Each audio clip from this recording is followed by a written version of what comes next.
قصه از نام ایلان جان بخشیده به حرفیه می شود.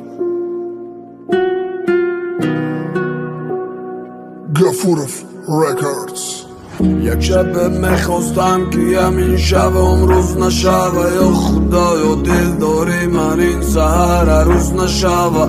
نخواب از تو ذوق و شوق سیگار هست که مدهوشم، صدای یار یار میکشم از تو الست مینوشم. صدای دایره و یارم میرفت یار یار، از پیش چشمانی اشکم میرفت یار یار.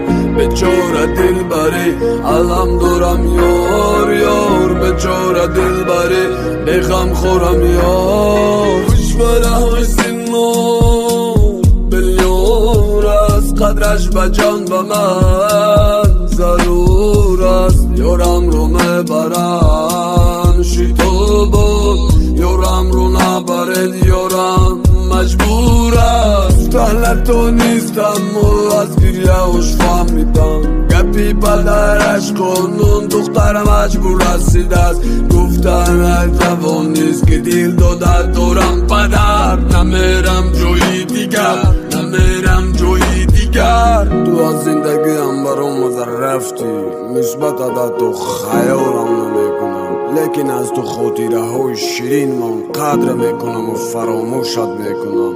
حتی خیال سیمایی کردن من ناممکن است عزیزم.